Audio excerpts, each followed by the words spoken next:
সম্পদগুলো তারা হারাইয়া ফেলেছে, বিবিকে ইতিম করেছে, সন্তানগুলো ইতিম করেছে, এরপরে কোরআনের বিরুদ্ধে তারা কখনো যায় নাই। আমার ভাইরাম, আব্দুল যার কথা বুখারী শরীফের ভিতরে লেখা হয়েছে, ঈমান আনতে গিয়ে বাড়ি গাড়ি জায়গা জমি এমনকি পরনের লুঙ্গি পর্যন্ত পাই নাই। আর আমরা আজকে ইসলাম কবুল করেছি, ঈমান আনছে, একটা লোম পর্যন্ত ক্ষতি হয় নাই। বলেন ঠিক কি না? কিচ্ছু টেরই পাচ্ছি না আমরা ইসলামের মধ্যে আছে, কি বলেন? এরপরে দেখেন আমাদের আপনাদের চাইতে মা বোনরা কিন্তু খুব বেশি হয়েছে, কি বলেন? তবে মা বোনরা পর্দার ভিতরে আছে, কি বলেন? মাহফিলে পর্দা, জানালায় পর্দা, আসলে কি ভিতরে পর্দা আছে? কিচ্ছু নাই। উদাহরণ দিলে বুঝবেন। আজকে একটা জায়গায় আমি জুমা বাড়িতে গেছিলাম, সেই বগুড়া শাহজাহানপুরে। ওখানে দেখলাম পানের আবাদ করতেছে, অন্য জায়গায় কেমন জানি না। এই পান গাছের চারদিক দিয়া উপর দিয়া এই যে সন্ধে বেড়া দিছে। আমি জিজ্ঞেস করলাম কি ব্যাপার, পানে পর্দা করছে কে? কয় হুজুর কোয়েন না, পানে যদি পর্দা না করে সূর্যের তাপে পান নষ্ট হয়ে যাবে, এই জন্য পানের পর্দা করছে। আর আমরা পর্দা করি না, কি বলেন? তবে আপনাদের সিরাজগঞ্জ উল্লাপাড়া মায়েরা পর্দা করে, কি করে কিনা? আচ্ছা, যদি বলেন বাজারে গেলেন আপনারা, বাজারে যাওয়ার পরে কলা বিক্রি করে না, কলাই আজকে আমাদের কলা খাইতে দিল, কি স্বাদ কলা।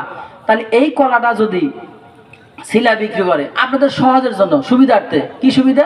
যে কলাটা ছিল আপনাদের সহজ খাওয়ার জন্য, মেহনত করা লাগবে না। কি কেউ কিনবে না আপনারা? যদি বলে হুজুর বা ভাই এমনি নেন আপনারা কলা শিলা দিয়েছি, কে নিবেন যুবক ভাই? কে নিব না?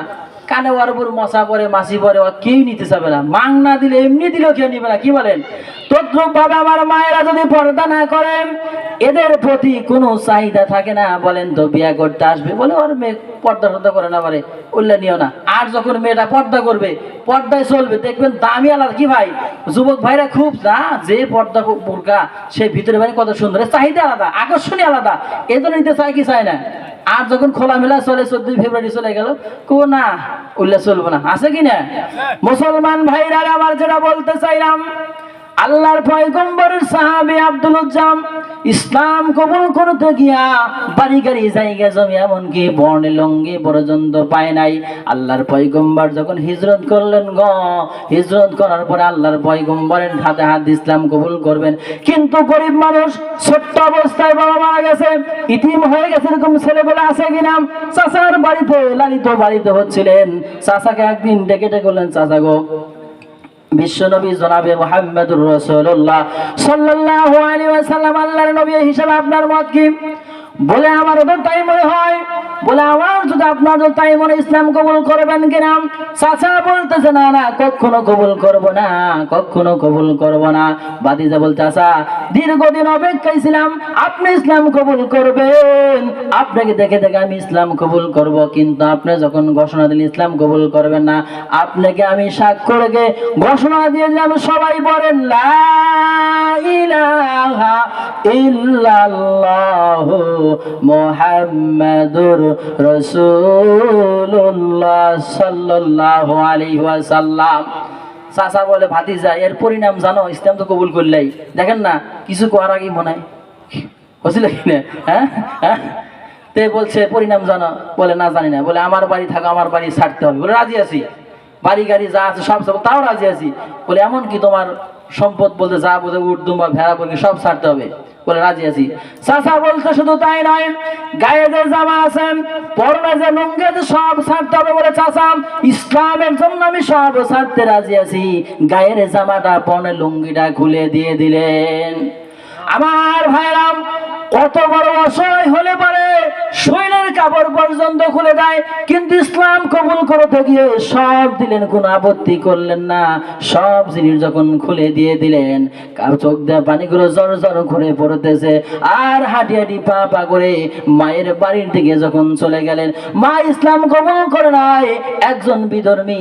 বলেন তো তারপরে কি সন্তানের প্রতি মায়া আছে কিনা? আপনি অনেক বয়স হয়ে গেছে বাবাজি আমার, আপনার সন্তানগুলো যখন কোন একজন সন্তান মানুষ করতেছেন, গায়ে কাপড় নাই, কিন্তু আপনার কাছে টাকা নাই। বলেন তো, ধার কর্জ করে হোক, ঋণ করে হোক, মাঠে কাজ করে হোক, আপনি তার জন্য পোশাকের ব্যবস্থা করে দেন কি দেন না? এমন কোনো বাবা নাই, এমন কোনো মা নাই যে সন্তানের গায়ে কোনো জামা নাই উলঙ্গ রাখতে পারে। বলেন ঠিক কিনা?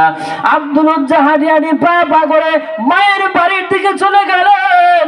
মায়ের দরজায় এরকম করা নাড়লেন। মা, সন্তানের ডাক মা বুঝতে পারে কি পারে না? বিদেশে যাওয়ার পরে সন্তান যদি কোনো বিপদে পড়ে যায়, দুনিয়ার কোনো কিছু জানে না, দুনিয়ার কোনো মানুষ জানে না, টেলিফোনের লাইন নাই, কোনো মোবাইলের কোনো কানেকশন নাই। ও মা, কানটা লাগাও মা। সন্তান যখন বিপদের ভিতরে পড়ে যায়, বলেন তো মা আগে জানে কি জানে না? মা তখন বাবাকে ডাক দেয়, বলো আমাকে আব্বা জানোনি? বলে কি হয়েছে? বলে তোমার সন্তান বিদেশে থাকে। আমার মন বলে, আমার কলিজা বলে হয়তো সন্তানের কোনো বিপদ হয়ে গেছে। বাবা ডাক দেয়, বলে আমাকে আম্মা তুমি কেমন করে বুঝলে?